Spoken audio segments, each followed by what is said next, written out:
Princess Vexandra stood on the obsidian command deck of her flagship Crimson Valor, her 7-foot frame radiating the deadly elegance of a predator born for war. Her skin shimmered with biometallic scales that shifted from deep purple to silver. In the ship's crimson lighting, while 4 arms moved with practiced precision across holographic battle displays. The genetic modifications of her Corvan lineage had crafted her into the perfect weapon-enhanced reflexes, tactical genius, and a warrior's heart that had never known defeat. "Your supremacy," her lieutenant's voice crackled through the neural. "Link, the blue planet's defensive grid is ... pathetic. Their primitive weapons cannot even scratch our hull plating." Earth hung before them like a vulnerable pearl, its swirling clouds and azure oceans a stark contrast to the military precision of the Corvan fleet. Vexandra had conquered 17 worlds, each one adding to her legend, but something about this small planet stirred an unfamiliar sensation in her chest. Perhaps it was their apparent defenselessness, or the strange energy readings her sensors detected something the humans called hope. "Tradition must be honored," she declared, her voice carrying the authority of 1,000 victories. "Send the challenge protocol. Their greatest champion will face me in single combat. If they win, their world remains free. If I win," she paused, studying the planet's gentle rotation, "they will join the Empire as protectors, not slaves." Her generals exchanged surprised glances. Typically, conquered worlds were stripped of resources and their populations enslaved. But Vexandra had been experiencing strange dreams lately, visions of peace that her warrior conditioning couldn't quite suppress. The conquest of Earth would either validate her strength or finally silence these troubling thoughts. Far below on Earth's surface, emergency broadcasts crackled across every screen and radio. World leaders frantically debated in emergency sessions, their military advisors calculating impossible odds. The alien transmission was clear: send your greatest warrior or watch your world burn. But how do you choose humanity's champion when facing technology millennia beyond your own? In a small field hospital in Syria, Dr. Marcus Rivera removed his surgical gloves after a 14-hour operation, unaware that his world was about to change forever. The trauma surgeon had dedicated his life to Doctors Without Borders, healing in places where hope seemed extinct. His gentle hands had saved thousands, and his compassionate eyes had seen humanity at both its worst and its most beautiful dot as the alien tractor beam swept across the refugee camp, searching for potential champions based on mysterious criteria. It locked onto Marcus, not for his combat prowess, but for something the Corvan sensors couldn't quite identify, reading their databases labeled simply as anomalous life force signature. The beam lifted him gently into the star-filled darkness. Above, leaving behind his medical bag and the patients who called him the Angel of Mercy. In mere moments, Dr. Marcus Rivera would find himself face to face with the most dangerous being in the galaxy, carrying nothing but his healer's oath and an inexplicable calm that even alien technology couldn't explain. Marcus materialized in the transport chamber of the Crimson Valor, his simple scrubs a stark contrast to the advanced alien architecture surrounding him. The walls pulsed with organic circuitry, and the air itself seemed to thrum with barely contained energy. He steadied himself against the disorientation, his medical training helping him assess the situation with clinical calm despite the impossibility of it all. "This cannot be correct," Vexandra's voice boomed as she entered the chamber, her 4 arms crossed in clear frustration. Her towering presence filled the space, but Marcus noticed something beyond the intimidating exterior exhaustion. Etched around her large, violet eyes and old scars that spoke of countless battles. "You are clearly not a warrior. Where is your weapon? Your armor? Your scars of victory?" Marcus looked up at her without flinching, his brown eyes meeting her alien gaze with unexpected steadiness. "I'm Dr. Marcus Rivera. I think there's been a mistake. I'm not a fighter, I'm a surgeon. I heal people. I don't hurt them. The confession should have been met with contempt or dismissal, but instead, Vexandra found herself studying this strange human more intently. His life force readings were unlike anything in her databases, not the blazing signature of a warrior, but something deeper, more complex. Where her sensors expected aggression, they found compassion. Where they sought violence, they discovered an unshakable commitment to preserving life. Impossible, she muttered, reviewing the scanning data on her wrist display. The extraction. Protocols specifically target your species' greatest champions. You must possess some hidden combat ability. Marcus shook his head gently. The only fighting I've ever done is against disease, injury, and death. I spent 12 years in war. Zones, but not as a soldier. I go where the healing is needed most. He gestured to his simple clothes, stained with the honest work of saving lives. This is all I am. For the first time in her life, Vexandra felt uncertain. Her entire worldview was built on the supremacy of strength, the glory of combat, the honor of victory through force. Yet this fragile human stood before her with a confidence that didn't come from physical power, but from something she couldn't identify or understand. You accept my challenge? She asked, though the question felt strange on her tone. I accept, Marcus replied, surprising even himself. But not to fight you, to heal you. The words hung in the air like a challenge more profound than any she'd ever received. Vexandra's biometallic scales shifted to a confused pattern of colors, her species' equivalent of a blush. In all her conquests, no one had ever offered to heal her wounds instead of inflict new ones. You mock me, human. No, Marcus said softly, taking a step closer, despite every survival instinct screaming at him to run. I see pain in your eyes. That has nothing to do with physical injury. I see someone who's been fighting so long, they've forgotten there might be another way to live. Her 4 hands moved to weapons that could end his life instantly, but something in his unwavering compassion stayed her movement. For the first time since her genetic conditioning began, Princess Vexandra of the Corvin Empire felt something she had no word for, the beginning of hope that strength might not require conquest, and that perhaps the greatest victory was learning.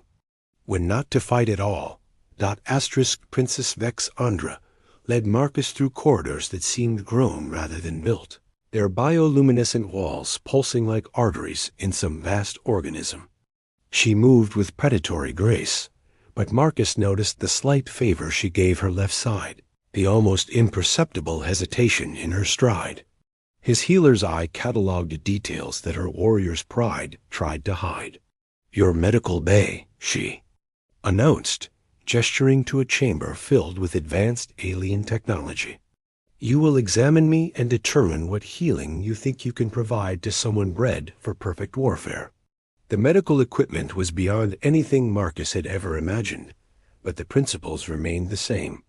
As she settled onto the examination platform, her biometallic scales seemed to dim, revealing more of the flesh beneath. For the first time, he could see her not as an alien conqueror, but as a patient in pain. May I? He asked, indicating the obvious scars across her shoulders and arms. She nodded curtly, then watched in fascination as his gentle hands began their examination. Where Corvin medics would scan and diagnose from a distance, this human actually touched her wounds, his fingers tracing old battle damage with reverent care. No one had touched her with gentleness since her childhood, before the genetic modifications began. These aren't just battle scars, Marcus observed, his voice soft with professional concern. This is systematic damage from repeated surgical procedures. Someone has been modifying your body for years. Vexandra's scales shifted to darker patterns, her species' equivalent of defensive posturing. The enhancement protocols. All Corvin nobility undergoes them from birth. Each modification makes us stronger, faster, more perfect for combat and conquest. Marcus's expression grew troubled as he continued his examination, his instruments reading cellular damage that went far deeper than she'd ever revealed to her own medics. But at what cost? Your nervous system is fighting itself. Your enhanced muscles are putting tremendous strain on your cardiovascular system.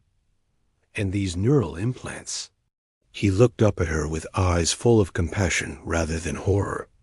You're in constant pain, aren't you? The question struck her like a physical blow. No one had ever asked about her pain, only her victories. Pain is weakness. Warriors transcend such concerns.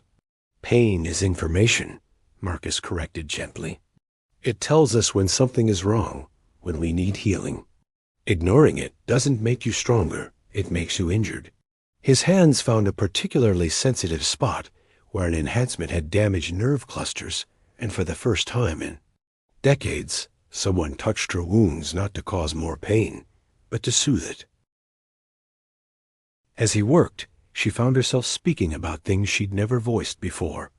The loneliness of command, the weight of conquest, the growing certainty that her people's genetic modifications, designed to make them perfect warriors, were slowly killing them all.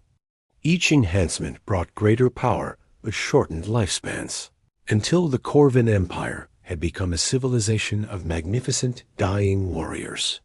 We conquer worlds to find a cure, she admitted, her voice barely above a whisper. But we're too proud to admit we need healing instead of victory. Marcus paused in his work, meeting her eyes with understanding that cut through millennia of conditioning. What if healing and victory could be the same thing? Before she could respond, alarms began blaring throughout the ship. Her neural link crackled with urgent communications from her bridge crew. Your supremacy. Fleet Admiral Corvex demands immediate audience. He claims you have been compromised by the human. Vexandra's scales flashed to angry crimson patterns. As she rose from the examination table, the political games of her court had followed her even here, but now she had something to protect beyond just her throne. She had begun to glimpse a different kind of strength, one that didn't require conquest to prove its worth. Fleet Admiral Corvex entered the medical bay with 6 of his most loyal commanders, their biometallic scales gleaming with a deep red. Patterns of aggression and contempt. Each stood 8 feet tall, their forearms bearing plasma weapons that could level city blocks. They represented the old guard of the Corvin Empire warriors, who viewed any deviation from total conquest as weakness to be purged. Princess Vexandra. Corvex's voice carried the authority of someone who had decided her reign was over. By the ancient codes of our people, I challenge your fitness to rule. You have been contaminated by this human's influence, showing mercy where strength is required. Marcus instinctively moved closer to Vexandra, though his presence offered no physical protection against beings who could tear him apart without effort. But she noticed his movement, not away from danger, but toward her, ready to stand between her and those who would harm her. It was perhaps the first time in her life someone had chosen to protect her instead of use her. You dare challenge me? In front of an outsider? Vixandra's scales blazed with patterns of royal fury, but beneath the anger, Marcus could see something else hurt, that her own people would doubt her. Strength, because she had shown a moment of vulnerability. This human has weakened you, Commander Vextok snarled, his youngest arms reaching for weapon grips. You speak of healing instead of conquest, of mercy instead of victory. The Empire requires strength, not the soft philosophies of lesser species. Show them, Marcus said quietly, his voice somehow carrying despite the tension crackling through the room. Show them what real strength looks like. Vexandra looked at him with confusion until she saw something in his eyes, not encouragement to fight, but to reveal the truth she'd been hiding from herself and her people. The genetic modifications that made them perfect warriors were killing them all, and their endless conquests were really desperate searches for salvation. they were too proud to admit they needed. "You want to see strength?" Vexandra's voice carried new authority as she activated the chamber's holographic displays. "Then witness the truth we've all been denying." The medical scans filled the air around them, not just hers, but genetic projections for their entire species. The enhancements that made them perfect warriors were also shortening their lifespans catastrophically. Within 3 generations, the Corvin Empire would cease to exist, not from conquest, but from their own genetic modifications. This human didn't. "Weaken me," she declared, her 4 arms spreading wide to encompass the damning data. He revealed that our definition of strength was killing us. While we conquered worlds looking for glory, we should have been seeking the knowledge to save ourselves. The revelation struck her commanders like a physical blow. Admiral Corvex's scales shifted through patterns of denial, anger, and finally dawning horror as the implications became clear. Their perfect warrior culture was a beautiful form of slow suicide. But the conquests, Commander Vexstock began, were searches for a cure we were too proud to admit we needed, Vexandra finished. This human has done in hours what our scientists couldn't do in centuries. He's shown us that healing can be a greater victory than any conquest. Marcus stepped forward, no longer the accidental prisoner, but now an active participant in reshaping the future of 2 worlds. "Your genetic modifications can be reversed," he said, his medical expertise finally finding purpose on a galactic scale. "But it requires abandoning the idea that strength means the ability to destroy. True strength is the courage to change, to heal, to choose growth over conquest." The standoff stretched taut as ancient conditioning warred with undeniable truth. Admiral Corvex could order his princess's death and maintain their dying traditions. Or he could take the terrifying step of embracing a new definition of what it meant to be strong.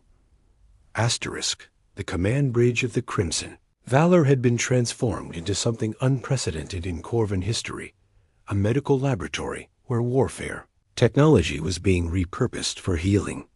Princess Vexandra stood before the main display, her 4 arms orchestrating both her fleet's movements and the complex genetic procedures that Marcus had designed to reverse centuries of deadly modifications. 3 months had passed since Admiral Corvex's challenge, and the old warrior now served as her most devoted ally, his own successful treatment having restored not just his health, but his capacity for emotions beyond aggression. The change in him was remarkable. Where once stood a killing machine, now stood a protector learning to value life over victory. "The Earth delegation is requesting permission to board," Commander Vexstock announced, his scales now showing the healthy iridescence that proper genetic balance provided. "They bring the medical supplies and equipment you requested." Marcus looked up from his workstation, where he'd been collaborating with the brightest minds from both worlds to perfect the cure. His simple scrubs had been replaced with a biosuit that allowed him to interface directly with Corvin technology, but his gentle manner remained unchanged. If anything, the responsibility of saving an entire species had only deepened his commitment to healing. "Dr. Rivera." Vexandra's voice carried warmth that would have been impossible before her treatment. "Are you ready to witness the transformation of an empire?" The main display shifted to show Corvin worlds across the galaxy, each one now hosting medical facilities instead of weapons factories. Warrior scientists who had once perfected instruments of destruction now worked to perfect instruments of healing. The same tactical genius that had made them unstoppable conquerors made them incredibly effective at organizing the galaxy's largest medical intervention. "I never imagined my work would reach this scale," Marcus admitted, watching his transport. Ships filled with medical supplies departed for distant worlds. "But then again, I never imagined I'd fall in love with someone from another galaxy." Vexandra's scales shifted through patterns of deep affection colors that had never existed in her species before the genetic restrictions were lifted. Their relationship had become the symbol of their alliance, proof that strength could manifest as protection rather than conquest, and that love could indeed be the greatest victory. The Earth delegation entered the bridge, led by the Secretary General of the United Nations and accompanied by the world's finest medical researchers. What had begun as humanity's potential subjugation had become the largest cooperative effort in either species' history. Princess Vexandra, the Secretary General announced formally, on behalf of Earth, I present the Treaty of Mutual Healing, our commitment to share medical knowledge and resources for the benefit of both our peoples.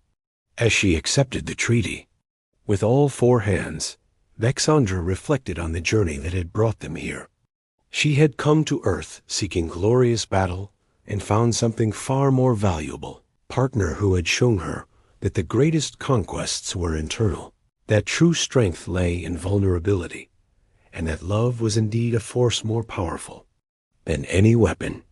Dr. Rivera taught me that healing isn't the opposite of strength, she announced to the assembled representatives of two worlds. It is strength perfected. Today, the Corvan Empire ends, and the Corvan Protectorate begins. We pledge our tactical abilities and advanced technology to defending those who cannot defend themselves and to healing those who need restoration. Marcus moved to stand beside her, their partnership now the foundation of an interstellar alliance built on compassion rather than conquest. The trauma surgeon who had only wanted to heal had become the catalyst for transforming an empire of warriors into an alliance of protectors. As their ship turned toward the first of many worlds that would benefit from their combined knowledge, Vexandra took Marcus's hand in one of her four, their different biologies no longer barriers, but complementary strengths. She had sought combat and found love. He had offered healing and discovered that sometimes the greatest medicine is the courage to change everything you thought you knew about strength. The stars ahead held not new worlds to conquer, but new lives to save, new civilizations to heal, and new definitions of what it truly meant to be victorious. Asterisk, asterisk,